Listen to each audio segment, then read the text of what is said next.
Hindi pa man nagsisimula ang recruitment ng PNP pero inunahan na sila ng isang mangingikil na kanilang inaresto sa Sorala South, Cotabato. Kinilala ng Sorala PNP ang suspect na si alias Monte, 33 anyos na taga-Barangay Sigel, General Santos City. Ayon kay Sorala Chief of Police Lieutenant Colonel Lemuel Joseph Clarete, agad na naglunsad ng entrapment operation ang PNP laban sa suspect.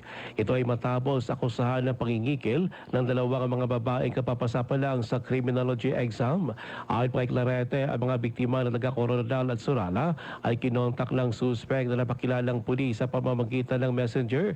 Sinabi pa ni Clarete na ang mga biktima ay nakapagbayad na ng tig 15,000 pesos sa suspect na sinasabing may connection siya sa PNP organization sa Jensa nitong Hulyo. Sinabi ni Clarete na lang humingi ng dagdag na bayad ang suspect para umuno sa processing ng application at iba pang requirements.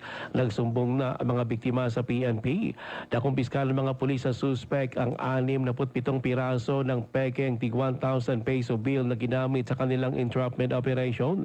Ayon pa kay Clarete, ang suspect ay maharap sa kasong extortion. Magalang kita sa mga tao nga hindi ta kilala. Introduce nga makatabang sang dako. Pagka may kwarta na gani na nga involved, medyo magduda na. Kag mag-check din sa authorities ta. Sa social media, damo scammer, damo sa nag-take opportunity para makapanlamang sa kapwa. Si Sorala Chief of Police Lieutenant Colonel Lemuel Joseph Clarete.